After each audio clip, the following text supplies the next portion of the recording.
Berjumpa kembali dengan Ustazah Indra pada materi IPA hari ini. Anak-anak semuanya, kita berjumpa lagi nih ya. Alhamdulillah, semoga semuanya dalam kondisi dirahmati dan dilindungi oleh Allah. Anak-anakku, jangan pernah lupa bersyukur atas semua nikmat dan karunia Allah, khususnya tentang apa yang telah Allah berikan kepada kita. Nah, pada hari ini Ustazah akan mengambil tema tentang cahaya dan sifat-sifatnya. Akan tetapi sebelumnya, mari kita berdoa dulu supaya apa yang akan kita pelajari pada hari ini membawa manfaat untuk semuanya. Ayo tangan diangkat sayang. Kemudian kita ucapkan Bismillahirrahmanirrahim. Semoga keberkahan Allah untuk kita. Anak-anakku semuanya, pada hari ini coba bisa kalian perhatikan bahwa di depan meja Ustazah saat ini banyak terdapat benda-benda yang mungkin juga tersedia di rumah kalian, ya. Nah, benar. Hari ini kita akan melakukan sedikit demonstrasi ya, sedikit demonstrasi. Nah, kalian bisa mempraktekannya di rumah. Untuk hari ini Ustazah akan mencoba menjelaskan tentang sumber cahaya, sifat-sifat cahaya, yaitu yang pertama merambat lurus. Kita membuktikan dengan percobaan ini ya, merambat lurus, kemudian menembus benda bening, kemudian dapat dipantulkan, dan yang terakhir adalah dapat dibiaskan. Kemudian kita juga akan membahas tentang cahaya putih yang ternyata terdiri dari beberapa warna. Kita akan membuktikan di sini, dan juga tentang pelangi yang ternyata juga merupakan salah satu fenomena alam ciptaan Allah yang bisa kita istilahnya bisa kita pelajari ilmunya, bahwa pelangi bisa terurai dari beberapa warna. Nah, anak-anakku soleh-solehah semuanya, silahkan diambil alat-alat yang kemarin sudah Ustazah sampaikan untuk disiapkan ya. Insya Allah alat-alat itu tidak sulit untuk ditemukan di sekitar kalian.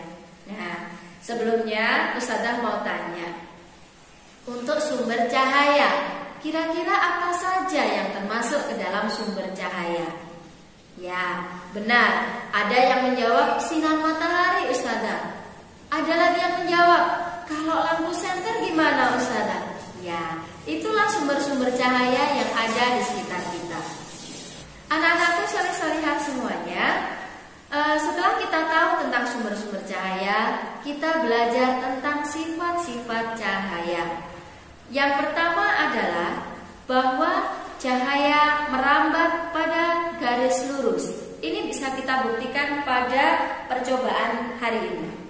Kalian bisa menyiapkan benda yang tidak tembus pandang ya, atau benda gelap. Bisa menggunakan kertas seperti ini. Ustazah menggunakan kertas buffalo yang Ustazah lubang tengahnya lurus ya. Ustazah membuat 4. Nah, ini kemudian kita susun sejajar. Setelah itu kita siapkan 1 lembar bidang yang nantinya akan menangkap cahaya yang akan diberikan. Coba bisa diperhatikan ya. Nah, seperti ini sayang. Saat kalian menyalakan senter, kemudian kita arahkan pada lubang yang memang sejajar, cahaya itu akan mengenai bidang paling ujung. Nah, inilah yang dikatakan dengan cahaya merambat pada garis lurus. Kemudian yang selanjutnya adalah menembus benda bening. Ya, anak-anakku, kalian lihat apa yang Ustazah pegang? Ya, ini adalah gelas. Gelasnya kira-kira bening atau gelap ya? Benar, gelas ini adalah gelas yang bening. Kita coba, apakah cahaya bisa melewati gelas yang bening ini dan bisa tertangkap oleh bidang di sebelahnya? Ya, coba perhatikan. Nah, saat senter sebagai sumber cahaya kita nyalakan dan mengenai gelas yang bening, ternyata cahaya itu bisa sampai kepada bidang yang di sebelahnya. Nah, ini artinya bahwa cahaya bisa menembus benda bening. Kalian bisa melakukan percobaan ini pada berbagai macam benda. Bisa kalian lakukan pada tas kresek yang bening ataupun barang-barang lainnya yang bening, ya nak ya. Ya, sampai di sini kira-kira ada pertanyaan atau sulit untuk melakukan percobaan? Insya Allah tidak ya nak ya. Ya. Kemudian sifat yang ketiga adalah bahwa cahaya dapat dipantulkan. Nah, coba kalian perhatikan di depan ini Ustazah ada memegang sendok. Kemudian Ustazah juga memegang ini apa ya kira-kira? Ini yang dipakai mbak-mbak untuk berhias Ustazah. Nah, ada yang bilang gitu ya. Ya, ini adalah cermin datar saya. Cermin datar, kemudian di sini Ustazah menggunakan sendok karena pada sendok ini bisa mewakili cermin cekung dan cermin cembung. Di sini nanti Ustazah akan jelaskan sedikit tentang ketiga macam cermin ini sebelum Ustazah akan menjelaskan tentang cahaya yang bisa dipantulkan. Kita bahas tentang cermin datar dulu ya. Ya. Seperti yang kalian ketahui, setelah mandi kalian biasanya akan melakukan menyisir rambut, kemudian sedikit menggunakan bedak sedikit atau yang istilahnya kita merawat wajah, kita tentu membutuhkan cermin. Nah, cermin inilah yang disebut dengan cermin datar. Kenapa kalian menggunakan cermin datar? Kok bukan cermin cekung atau cermin cembung? Ya, anak-anakku, Ustazah akan jelaskan sedikit tentang cermin datar ya. Nah, tentang sifat cermin datar, yang pertama adalah semu tegak. Ya, tegak karena benda akan sama dengan bayangannya. Kemudian jarak antara benda dan cermin akan sama dengan jarak bayangannya. Kanan di benda adalah kiri di cermin, seperti itu. Ya, nah, kalian mungkin nanti bisa lebih jelas, bisa dipahami lagi di mobilnya. Anak-anakku, solih-solihah semuanya, saat kita sudah menjelaskan tentang cermin datar tadi, kita sekarang lanjut tentang cermin cekung. Nah, cermin cekung ini bisa kita lihat pada reflektornya ini ya, reflektornya senter. Kalau kalian memiliki senter di rumah, coba kalian perhatikan, ada bagian dalamnya itu yang terlihat bersinar gitu. Nah, itulah yang dimaksud dengan reflektor dan dia dimaksudkan sebagai cermin cekung. Nah, untuk apa atau bagaimana sifat cermin cekung itu?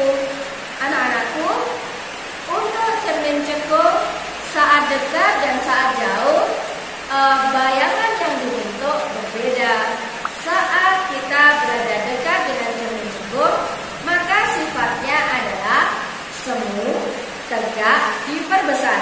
Jadi anak-anak bisa ya, misalnya ini ada sendok, pas bagian cekungnya kita dekatkan.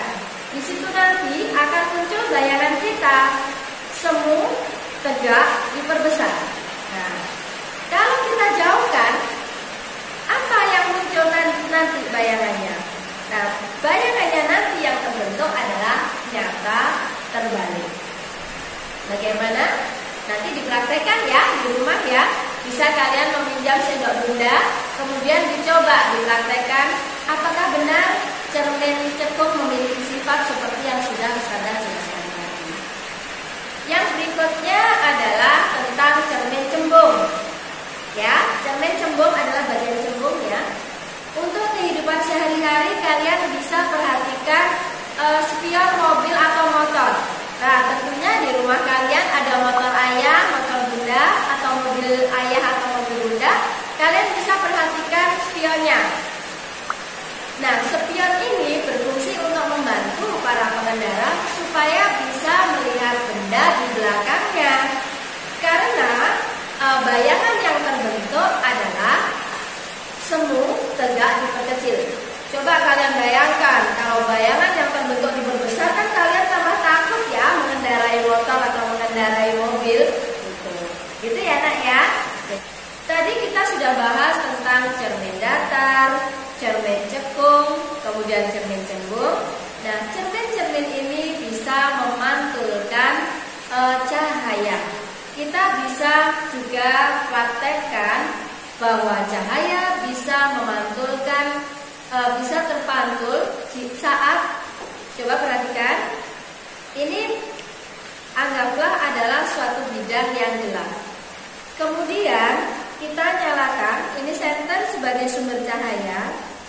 Saat senter kita arahkan kepada suatu bidang yang gelap tadi, ini nanti cahaya akan memantul. Nah, pantulan ini Ustazah ganti dulu ya dengan yang benda yang bisa berdiri, tapi Ustazah arahkan tidak pada lubangnya, tapi pada bagian yang gelap. Ini akan ditangkap cahayanya oleh benda di belakang senter. Nah, itulah yang dimaksud dengan cahaya bisa dipantulkan.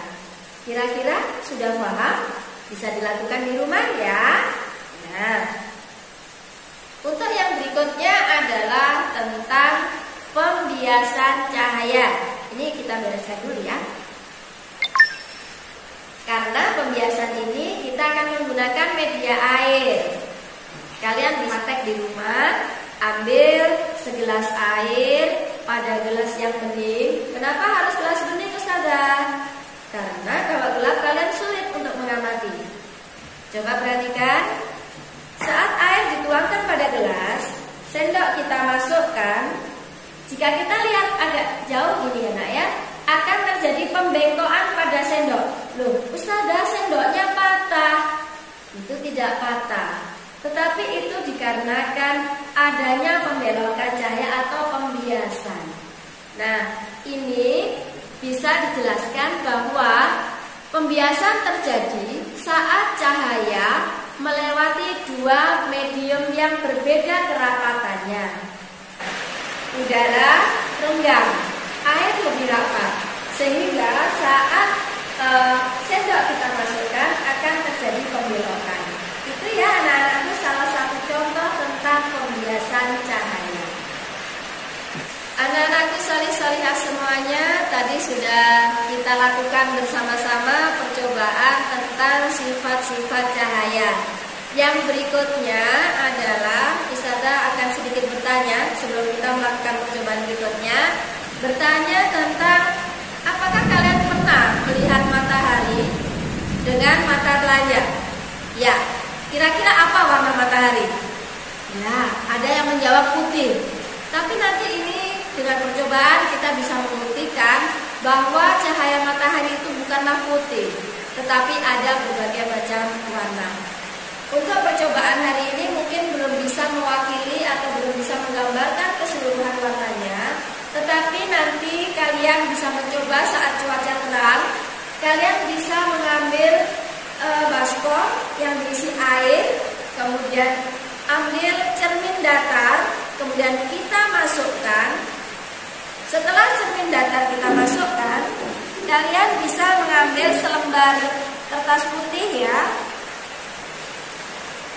Nah, seperti ini.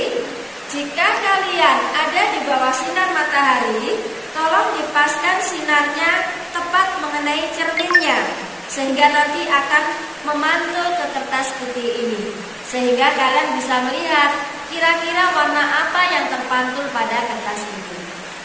Kita coba, karena ini di dalam kelas, Ustazah menggunakan cahaya senter. Saat senter ini Ustazah arahkan ke cermin di dalam air, dalam baskom ini, akan terjadi pemantulan pada kertas putih. Nah, di sini kurang jelas karena mungkin cahayanya kurang terang ya. Tapi di situ sudah ada warna lain selain warna putih, gitu ya. Nah, ini kalau di luar, insya Allah mungkin lebih jelas lagi.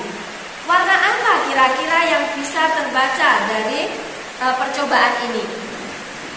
Saat kalian berada di bawah sinar matahari, warna itu akan terurai menjadi merah, jingga, kuning, hijau, biru, nila, dan ungu.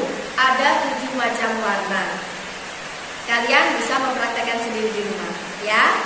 Untuk selanjutnya adalah contoh pembiasan yang sering kita lihat dalam keadaan sehari-hari. Ini sudah musim hujan. Biasanya setelah hujan berhenti, kalian bisa melihat pelangi.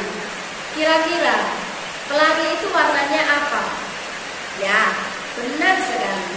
Saat kita memandang kejauhan, warnanya terlihat Mejiku Hibiniu, merah, jingga, kuning, hijau, biru, nila, ungu. Ya, Mejiku Hibiniu. Anak-anakku, kenapa bisa terjadi pelangi? Itu karena adanya cahaya yang melewati tetes-tetes air hujan sehingga terurai menjadi pelangi. Alhamdulillahirabbil alamin. Akhirnya apa yang kita lakukan terakhir ini, percobaan yang terakhir ini adalah menutup jumpa kita pada video hari ini.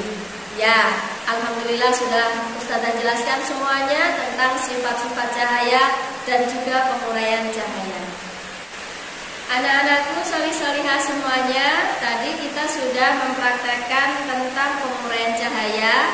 Nah, kalian juga bisa di rumah nanti setelah mempraktekkan ini kalian bisa membuat satu cakram warna ya. Apa itu cakram warna? Cakram warna itu kalian bisa membuat lingkaran, kemudian dihias dengan warna-warna pelangi. Kemudian pas tengahnya itu kalian bisa lobangi dan diisi dengan benang yang kemudian bisa diputar-putar. Saat putaran itu semakin kencang, itu nanti tidak akan terlihat warna Mejiku Hibiniu-nya, akan tetapi seperti putih, warna putih yang terlihat. Itu ya nak ya. Jadi kalian bisa nanti sambil bermain bisa membuat cakram warna, bisa melakukan berbagai macam percobaan yang sudah kita coba pada hari ini. Akhirnya, alhamdulillah, percobaan pada hari ini tentang materi sifat-sifat cahaya sudah selesai semua Ustazah sampaikan. Untuk penugasannya adalah kalian foto hasil dari percobaan kalian di rumah tentang sifat-sifat cahaya. Jadi mulai dari cahaya merambat pada satu garis lurus, kemudian yang kedua tentang cahaya menembus benda bening, bisa dipantulkan dan juga bisa dibiaskan. Itu bisa dibuat dalam satu kolase foto kemudian dikirimkan ke Ustazah. Akhirnya cukup sekian materi dari Ustazah hari ini. Semoga kegiatan pada hari ini menyenangkan untuk semuanya. Jangan lupa bahagia, jangan lupa tetap jaga imunitas kesehatan. Akhirnya, wassalamualaikum